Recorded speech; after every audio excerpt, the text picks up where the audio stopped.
wabarakatuh. Guys, ketemu lagi sama aku Kak Andita. Sebelum kita mulai, aku mau mengucapkan dulu selamat ya. Selamat datang di kelas tertinggi di Semakbo, yaitu kelas 13 gitu ya. Nah, jadi kalian jangan berpikir ini sudah berakhir ya, perjuangan sudah berakhir. Tidak, guys. Kalau kata di game ini kalian tuh udah mau ketemu rajanya gitu. Yang harus mengeluarkan kemampuan kalian yang secara maksimal karena memang lebih menantang gitu ya, tingkat kesulitannya kan gitu ya kalau ketemu sama raja, kalau di game-game gitu ya udah nyampe final. Nah, kira-kira kayak gitulah ya gambaran kelas 13 gitu. Sehingga nanti ketika les insya Allah yang memegang kelas 13 itu memang ada beberapa orang ya, jadi nggak bisa kayak sendirian. Nanti biar fokus banget gitu ya. Contohnya misalkan nanti aku sama Kak Ramli megang Kimor, kemudian nanti AI-nya dipegang sama Karati, terus APL sama PKT dan lain-lain dipegang sama Kak Robi gitu misalkan ya. Jadi memang PJ-nya itu ada beberapa. Nah, kemudian nanti kalau ada PR gitu-gitu kalian bisa ngechat sih di antara kita. Ya seperti itulah kira-kira gambaran kelas 13 ya. Jadi ingat belum berakhir. Ya. Kalau misalkan disamakan dengan pelajaran aku ketika aku kuliah dulu ya, ini tuh udah mau nyampe terakhir-terakhirnya gitu loh guys. Jadi ini adalah bab-bab di kelas 13 itu adalah bab-bab ketika aku tingkat akhir di waktu aku kuliah kayak gitu. Jadi emang keren banget ya sekolah kamu itu sampai mempelajari apa-apa yang ada di universitas ya, yang ada di jenjang kuliah gitu ya, keren banget. Oke, contohnya aja nih aku mau ngasih tahu nih Kimor nih sebagai gambaran ya. Kimor itu nanti kalian belajar yang namanya mencari panjang gelombang maksimal gitu ya. Kalau kita waktu kelas 12 kan panjang gelombang maksimum itu udah diketahui ya, lambda max itu udah diketahui di soalnya gitu ya, udah diketahui di cara kerja atau udah diketahui di SOP. Nah, kalau nanti kelas 13 itu kita nyari sendiri lambda maksimalnya berapa dan gimana caranya kayak gitu. Kemudian nanti ada belajar NMR gitu ya, CNMR kayak gitu ya. Jadi itu benar-benar tingkat akhir aku di kuliah itu ya, belajar kayak gitu. Luar biasa banget kalian. Semangat. Nah, terus nanti di AI ada kayak GC, kemudian HPLC kayak gitu. Ya, kepanjangannya apa tuh? Tahu gak? Kalau gak tahu PR ya. Kemudian ada juga nanti APL tuh kayak COD, BOD, nanti nilai COD sama BOD harus lebih gede yang mana ya, DO dan seterusnya, kayak gitulah pokoknya ya. Nah, terus PKT nanti ada UKOM gitu ya, UKOM dan seterusnya lah pokoknya. Nah, jadi intinya kayak gitu, oke? Jadi kita harus semangat semuanya ya. Dan itu kan baru materinya ya guys. Nah, itu baru materinya. Kalian juga nanti jangan lupa loh, nanti kalian akan disibukkan dengan yang namanya seminar PKT, bikin laporan PKT, kemudian nanti ada juga PKL, bikin laporan PKL, sidang akhir, UKOM. Kalian ingat loh, UKOM itu bisa jadi UKOM yang kelas 11 juga diukomkan di kelas 13 loh. Kayak MB volume kayak gitu bisa jadi. Jadi emang bener-bener kalian tuh harus bener-bener jangan mentang-mentang kelas 13 santai. Guys, kalau kalian dengerin video aku ini, aku kasih tahu yang sebenarnya kelas 13 itu kayak gimana, itu kalian akan meralat kata-kata kalian kelas 13 itu santai gitu ya.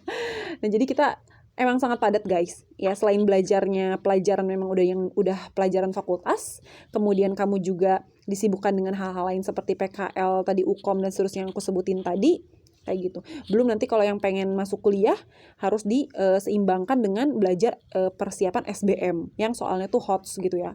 Terus kalau yang mau kerja, kalian harus siap-siap yang namanya bikin CV yang menarik, kemudian nanti interview itu harus seperti apa, kayak gitu-gitu lah pokoknya ya. Jadi emang kita tuh semakin dewasa emang permasalahan itu semakin rumit guys. Jadi kalau bisa kita menyikapinya itu dengan baik dan dengan bijak gitu ya guys. Jadi kamu harus well prepare. Jadi jangan kayak kumaha engke ya, kalau kata orang Sunda mah, walaupun kita orang Sunda jangan kumaha engke.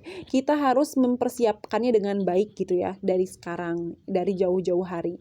Gue tuh nanti mau ngapain aja sih, maka apa sih yang harus gue persiapkan sebelumnya, kayak gitu guys. Oke? Kayak gitulah intinya ya. Jadi tenang aja, nanti aku kasih video nih lumayan ya buat kalian gratis. Ini tentang penentuan lambda max. Oke, kita dengerin dulu ya materinya. Oh ya, kalian sebelum dengerin materi aku, kalian kalau iseng gitu ya, tanya deh sama kakak kelas kalian. Gimana rasanya belajar kelas 13? Gimana rasanya belajar Kimor? Tanyain aja deh. Aku nggak mau komentar apa-apa di sini. Tanyain langsung kalian ke kelas 13 yang kemarin, berarti 63 ya. 63 kemarin gimana belajar Kimor itu? Kayaknya kemungkinan besar gurunya nggak akan berubah ya. Kalau gurunya nggak akan berubah tuh, nah tanya tuh sama kakak kelas kamu, ini gimana kak? Emang belajar Kimor waktu itu? Waktu pas kelas 13. Oke, silakan aja tanya sendiri ya. Oke, sekarang aku mau masuk ke materi yang free insya Allah. Nah ini aku kasih buat kalian. Semoga ini menjadi lumayan ya bekal buat kalian dan juga pahala buat aku, amin. Jadi hari ini aku mau menerangkan mengenai penentuan lambda max ya, lambda max atau panjang gelombang maksimum ya. Di spektrofotometri ya, lambda max itu sebenarnya udah diketahui ya. Kalian kalau misalkan mau penetapan gitu ya, lambda max untuk menentukan sampel A itu pakai lambda max sekian. Kalau senyawa B pakai lambda max sekian. Senyawa C pakai lambda max sekian tuh udah diketahui ya. Di cakernya, kalau nggak di SOP-nya udah diketahui. Sebenarnya aslinya ya, lambda max itu bukan ujuk-ujuk datang ting kayak gitu, bukan. Itu hasil perhitungan guys sebenarnya. Lambda max itu aslinya hasil dari perhitungan. Dan ini sebenarnya udah tingkat perkuliahan ya belajar ini, tapi masya Allah banget emang Semakbo luar biasa. Mereka juga menerangkan mengenai penentuan lambda max ini kayak gitu. Oke, bagus lah kalau gitu ya. Jadi ini aku bisa ajarin waktu kuliah juga aku belajar ini soalnya ya. Nah jadi si lambda max ini emang kalau nyari lambda max itu harus berdasarkan apa kak? Lambda max itu dicari berdasarkan struktur kimianya gitu ya, berdasarkan senyawa kimianya gitu, berdasarkan gugus kimia yang ada di senyawa itu. Jadi setiap gugus kimia nanti di senyawa itu akan menyumbangkan lambda gitu ya. Misalkan yang rangkapnya, yang ikatan rangkapnya ada 2 dan ikatan yang rangkapnya ada 4, itu lambda maxnya beda kayak gitu. Yang ikatannya siklik dan yang ikatannya asiklik itu nanti dia beda lambda maxnya. Jadi yang menentukan berapa lambda max tersebut adalah gugus fungsi atau gugus kimia di dalam suatu si senyawa itu tersebut kayak gitu ya. Ingat ya. Nah, sekarang kita jelasin satu-satu.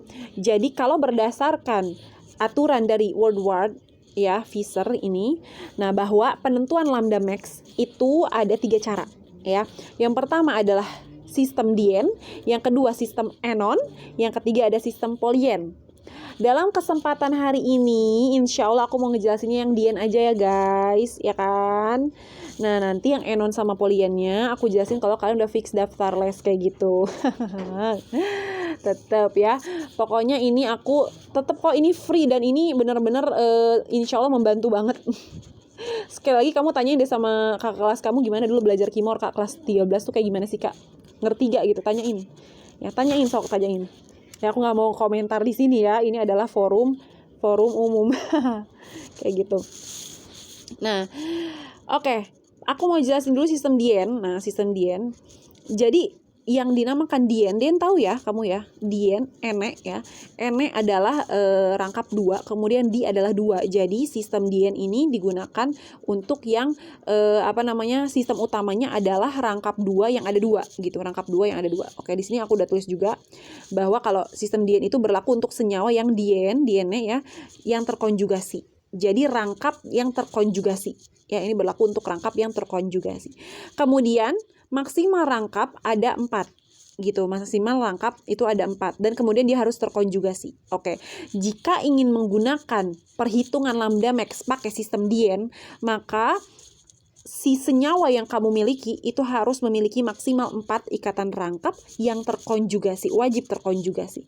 Nah, contoh sederhananya kayak gini, ini udah ada. Ini adalah contoh sederhananya. Nah, contoh sederhana ini. Nah, ini kalau kamu lihat, ini ada ikatan rangkap, ini ada 4 ya ikatan rangkapnya, gitu. Nanti sebagai sistem utamanya, ya 2 ikatan rangkap aja, kan namanya juga Dien. Ya, Dien adalah 2 ikatan rangkap. Terus sisanya apa? Sisanya adalah tambahan, gitu. Nah, mereka ini punya nilai apa? Nilai panjang gelombang guys, gitu. Dia punya nilai panjang gelombang. ya. Nanti ini nyumbang berapa nanometer, ini nyumbang berapa nanometer, itu ada perhitungannya seperti itu. Nah, ini baru si simpelnya ya. Ini baru simpelnya. Oke. Sebetulnya nanti ikatan-ikatannya bukan ikatan ya. Senyawa-senyawanya itu akan sekompleks ini. Ini ya. Kemudian ini, lalu kemudian seperti ini. Tuh yang diwarna-warnain kuning. Ya, lalu seperti ini. Nah, jadi bentuknya tuh akan seperti itu gitu, kayak agak-agak rempong ribet gitu guys ya, bukan hanya sekedar panjang gini doang. Jadi ini itu aku cuma ngejelasin bahwa sistem DIEN itu maksimal 4 rangkap loh. 4 rangkap tuh kayak gimana? Yang 4 rangkap tuh kayak gini. 4 rangkap yang terkonjugasi tuh kayak gini. Ya, nanti 2 diantaranya sebagai sistem utamanya. Kemudian 2 yang lainnya ini sebagai tambahan. Dan nanti mereka punya nilai panjang gelombang masing-masing kayak gitu. Nanti dijumlahin kayak gitu ya. Oke, paham ya? Nah, terus sebentar. Nah, kemudian jadi sebelum kita masuk ke soalnya guys, kamu harus tahu dulu ini senyawa yang seperti apa sih Kak yang menyumbangkan nilai panjang gelombang kayak gitu. Senyawa yang seperti apa sih Kak yang menyumbangkan nilai panjang gelombang? Nah, jadi gini, kalau kamu ketemu sama soal, kemudian kamu lihat bahwa dia adalah pasti pakai yang DIEN karena punya 4 ikatan rangkap terkonjugasi. Nah, berarti kan kamu udah nentuin ini berarti pakai DIEN. Setelah kamu nentuin dia pakai DIEN atau bukan, kamu tentuin dia sistemnya homoanular atau heteroanular. Jadi di dalam DIEN itu ada sistem homoanular atau sistem heteroanular gitu ya. Nah, jadi nanti bentuknya tuh pasti bakalan gini guys, bukan yang tadi panjang kayak tadi, bukan. Bentuknya antara ini atau ini kayak gitu. Ya. Nah, kalau misalkan dia ternyata sistemnya adalah sistem homoanular ya. Kalau sistem homoanular itu nanti bentuknya itu kayak gini guys. Ya, ini bentuknya. Dia adalah rangkap gitu ya, rangkap yang berada di satu cincin yang sama gitu. Ada ikatan rangkap yang berada di satu cincin yang sama, ikatan rangkap terkonjugasi nih, 2 ikatan rangkap terkonjugasi di satu cincin yang sama, itu namanya adalah homoanular, sistem homoanular. Kemudian kalau ada cincin kemudian ada ikatan rangkap, nah ikatan rangkapnya itu DIEN ya, DIEN-nya itu berarti ada 2 di sini. Nah, dia berada di cincin yang berbeda. Nah, maka itu namanya adalah heteroanular gitu. Ulangi ya. Kalau kamu nemu soal, kemudian di soal itu ada 4 ikatan rangkap atau kurang dari 4, intinya ada ikatan rangkap 2 sampai 4 ya. 2 sampai 4 ikatan rangkap di dalam si senyawa itu, maka kamu pilih berarti kita pakai sistem DIEN ya, karena kan sistem ada banyak nih. Tuh, ada enon, ada polien ya. Nanti enon itu ada lagi peraturannya, polien ada lagi peraturannya. Ini aku baru yang DIEN aja. Jadi DIEN itu maksimal ada 4 ikatan rangkap. Ternyata pas kamu ngeliat, ini ada 3 ikatan rangkap atau ada 4 ikatan rangkap, oh berarti dia masuk ke DIEN ya, sistemnya masuk ke DIEN. Setelah kamu menentukan dia adalah DIEN, kamu harus menentukan dia adalah apakah homoanular, apakah heteroanular kayak gitu. Dia homoanular atau heteroanular. Nah, kalau homoanular itu berarti nanti si DIEN-nya ada di dalam satu cincin yang sama. Ya, ini kan DIEN kan maksudnya berarti ikatan rangkap terkonjugasi gitu ya. Nah, kemudian kalau dia heteroanular, berarti si DIEN-nya itu ikatan rangkapnya berada pada cincin yang berbeda. Oke, clear sampai situ ya guys. Ya. Nah, kamu tentuin. Nah, kalau ternyata dia adalah homoanular, maka nanti panjang gelombangnya adalah sekian. Kemudian kalau heteroanular adalah sekian. Tapi belum selesai. Ini baru menentukan sistem dasarnya doang, sistem dasarnya. Soalnya nanti kan di dalam senyawa-senyawa gitu kan ya nggak sesimpel ini dong guys, ya nggak, nanti kan ada begini-begininya, ada begana-begananya dan seterusnya kan, nanti itu mengandung menyalurkan juga panjang gelombang gitu, jadi menyumbangkan panjang gelombang juga gitu. Jadi ini sebagai dasarnya aja kayak gitu ya.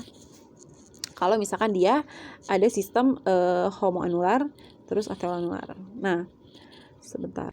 Kakak kalau misalkan dalam suatu senyawa itu ada dua, ada homoanular juga, ada heteroanular juga, itu kita gimana Kak? Dua-duanya Kak ditambahin? Tidak. Kalau memilih base itu harus salah satu aja. Ya, ini adalah base atau dasar. Nah, dia harus pilih salah satu. Misalkan kamu ketemu di dalam suatu senyawa itu ada homoanular dan heteroanular, maka kamu pilih yang homoanular. Ya, kamu pilih yang homoanular. Ya, jadi nanti sebagai base-nya adalah dia nilainya.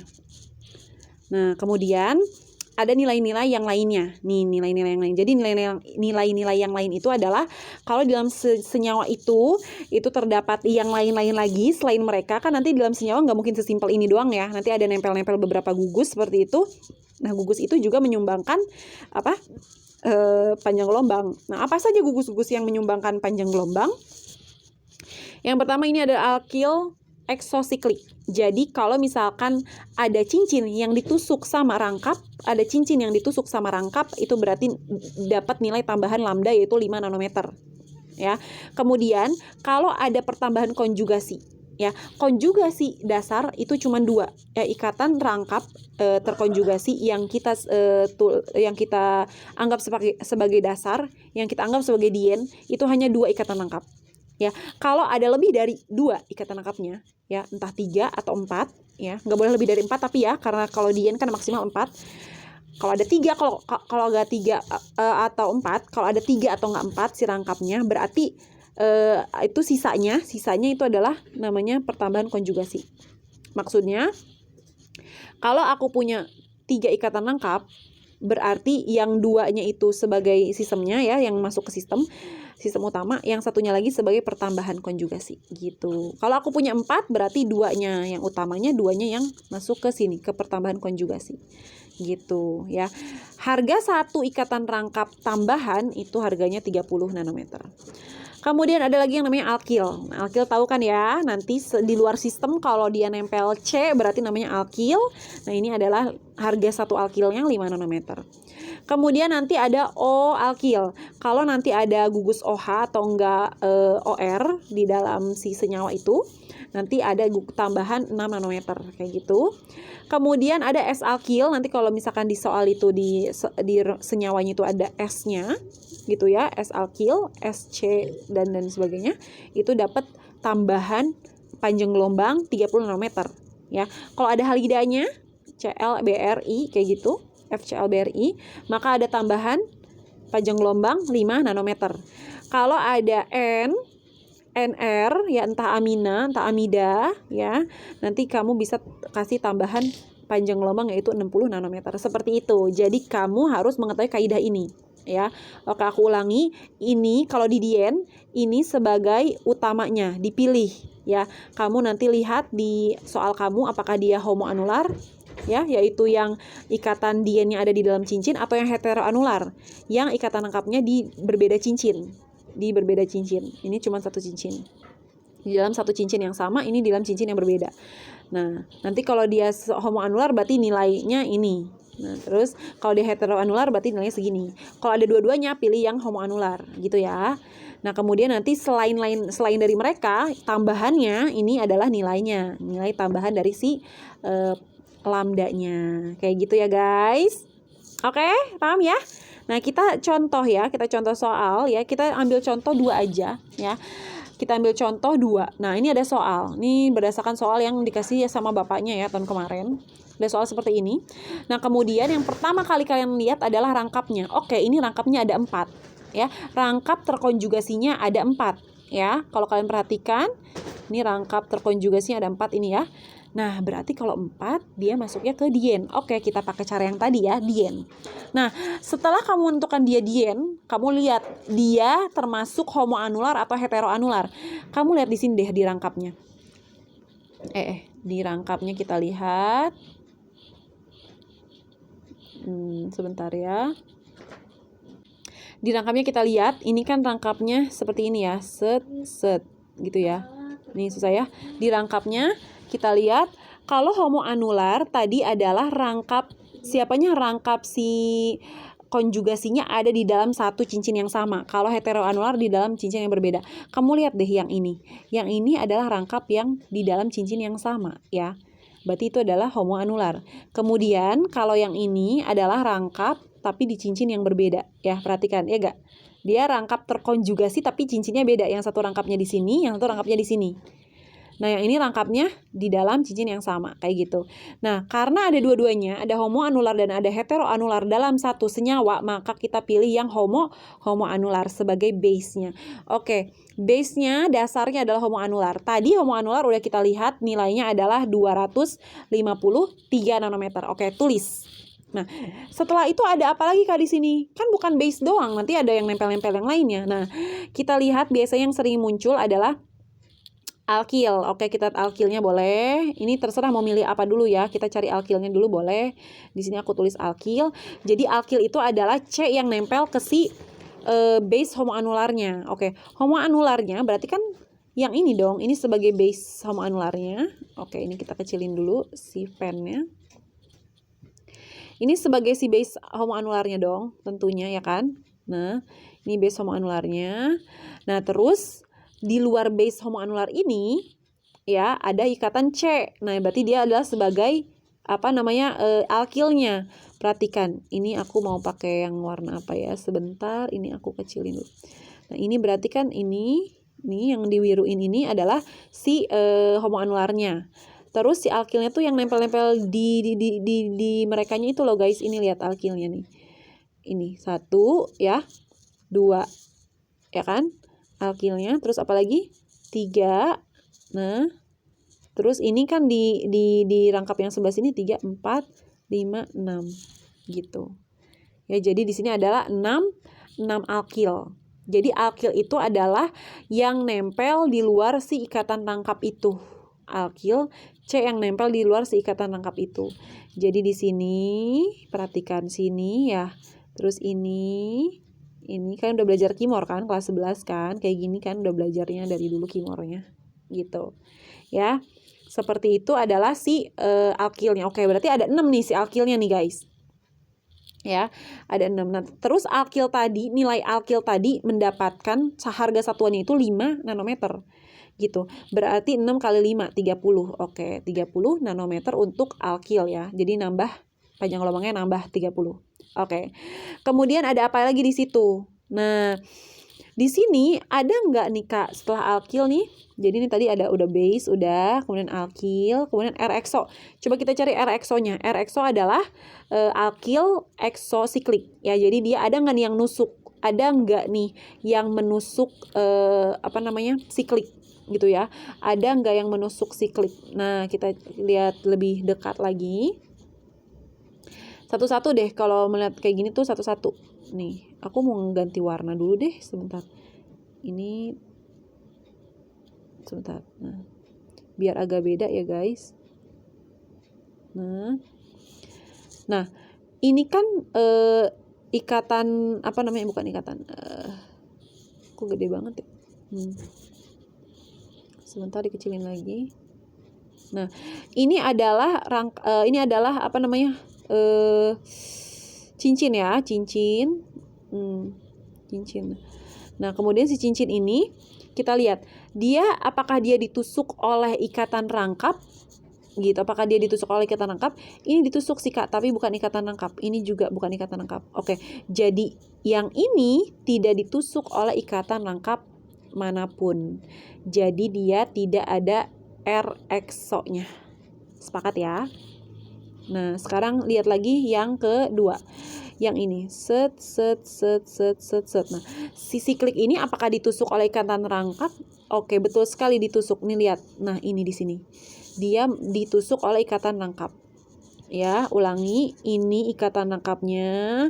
Manakah yang menusuk? Ini bukan ikatan rangkap yang menusuk. Ini bukan ikatan rangkap yang menusuk. Ini bukan, ternyata ini ikatan rangkap yang menusuk ke sikliknya. Oke, berarti dapat 1 R-exo. Ya, dapat 1 R-exo. Nah, kemudian lihat lagi yang ini. Yang ini juga namanya adalah siklik. Nah, siklik ini ditusuk ikatan rangkap gak? Ini bukan ikatan rangkap, ini bukan ikatan rangkap, ini bukan ikatan rangkap, jadi dia tidak ditusuk. Oke, yang ditusuk ikatan rangkap itu hanya siklik yang di sini dan cuma 1 yang nusuknya.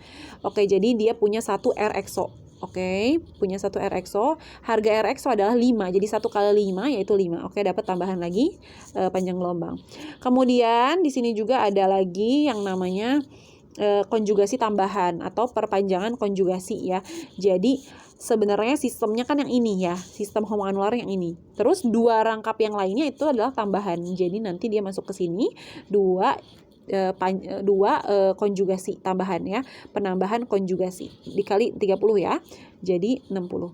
Udah deh, selanjutnya mana lagi Kak? Selanjutnya cari lagi aja, ada nggak nih di sini ada O alkil, ternyata di situ gak ada O alkil, ada S alkil, gak ada halida, ada amina, gak ada ya, di sini gak ada amina, gak ada halida, gak ada R alkil, gak ada ROH, gak ada ROR. Udah deh sampai sini. Jadi kita tambahin semuanya, panjang gelombangnya dapat 348 seperti itu ya. Itu adalah soal dari contoh soal dari si homoanular ya. Kemudian ini heteroanularnya nih guys ya. Coba kita lihat di sini. Nah ini ikatan rangkapnya ada 3 nih. Oke berarti masuk ke dien. Karena dien itu ikatan rangkapnya 2, 3 kalau nggak 4 ya. Ini 3. Nah 3 berarti masuk ke dien. Nah cari base-nya. Ternyata base-nya itu dia adalah ikatan rangkap yang terkonjugasi itu semuanya ada di mana? Ada di cincin yang berbeda-beda gitu ya. Kak, saya nentuinnya base-nya yang ini apa yang ini, bebas ya, yang mana aja base-nya, terserah kamu mau milih yang mana aja ya, mau yang ini kek gitu ya, mau yang ini kek, dua-duanya adalah heteroanular. Kakak kalau misalkan kita nanti kalau milih yang ini hetero, kalau yang ini homo, kita pilih yang mana? Yang homo ya. Intinya kalau ada dua, homo sama hetero, pilih homo gitu. Kalau ini kan dua-duanya hetero, mau lihat pakai yang ini, mau lihat pakai yang ini, tetap sama-sama hetero ya, sama-sama berbeda cincin si rangkap diennya. Ambil base yang ini aja. Kemudian yang ini adalah sebagai tambahan berarti ya, sebagai konjugasi tambahan. Oke. Base-nya berarti di sini adalah hetero. Oke, base-nya hetero 214. Kemudian alkilnya. Nah, oke, alkilnya kita cari alkilnya di sini ada berapa? Di luar apa nih? Di luar ikatan konjugasi ini si C-nya ada berapa? 1 2 3 4 5. Oke, di luar si konjugasinya ada 5 alkil ya. Oke, 5 alkil, 5 kali 5 ya, karena alkilnya di sini nilainya adalah 5. Nilai alkilnya 5 kali 5 25. Nah, R-exo apakah ada yang menusuk? Oke, kita cari dulu si yang pertama nih. Set untuk yang ini apakah ditusuk oleh ikatan rangkap? Betul, ini ditusuk. Ini menusuk ya. Jadi 1 kita dapat R-exo ya. Dia menusuk ikatan rangkap. Oke, ikatan rangkapnya menusuk ke si siklik gitu. Kemudian yang ini tut mana nih yang menusuk? Nah, ternyata yang menusuk adalah yang ini. Oke, dia berarti ada nilai R-exo-nya lagi ya, karena dia ditusuk oleh ikatan rangkap yang ini, yang menusuk dia. Tadi ini menusuk dia gitu ya. Nah, oke. Jadi ada 2. Coba yang terakhir ini apakah ditusuk orang? Tidak ada yang menusuk dia. Tidak ada yang menusuk ya. Tidak ada yang menusuk si siklik yang terakhir ya. Tidak ada ikatan rangkap yang menusuk si siklik terakhir. Oke, jadi cuma ada 2 R-exo. R-exo nilainya 5. Oke, 2 kali 5 10. Kemudian tambahan konjugasinya ada berapa? Ada 1 doang. Ada 1 doang. Jadi kita tulis di sini 1 dikali 30 jadi 30. Gugus yang lainnya nggak ada ya, ini masih yang sederhana. Jadi S alkilnya nggak ada, kemudian OR, OH-nya nggak ada, amina, amida nggak ada. Oke, berarti lanjut kita tambahin aja si panjang gelombangnya. Ternyata dapat yaitu 309. Oke, dapat seperti itu. Itu adalah cara untuk menentukan panjang gelombang pakai cara dien kayak gitu. Nanti cara dien juga berbagai macam soal ya guys. Ini aku masih ngasih yang paling sederhananya, kira-kira seperti itu. Insya Allah ini sangat membantu banget ya kalau pas kamu lagi belajar, nanti pas lagi bener-bener belajarnya di sekolah. Video ini insya Allah sangat membantu banget untuk dasarnya. Tapi nanti ya kalian akan membutuhkan penjelasannya lagi lebih lanjut tentang bagian ini bagian yang polien dan juga yang enon ya. Kalau kita lihat nih, ini contoh yang enon. Nanti dia punya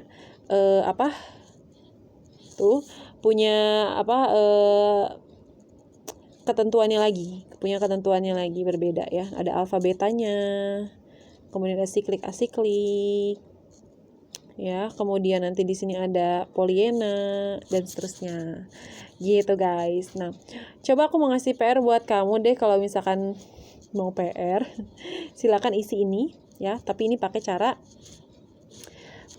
enon. Oh, gak bisa ya kamu ya. Oke, jangan deh pakai cara mungkin PR-nya pakai cara ini aja ya, Dian ya. PR-nya mau pakai cara Dien. Oke, aku kasih PR-nya sebentar ya. Oke, ini adalah salah satu soal yang bisa dikerjakan dengan cara Dien. Silakan dikerjakan ini dari penjelasan yang tadi aku kasih. Aku kasih PR ini. Oke deh kalau gitu guys ya, seperti itu aja video dari aku. Semoga bermanfaat buat kalian. Sampai jumpa lagi. Wassalamualaikum warahmatullahi wabarakatuh guys.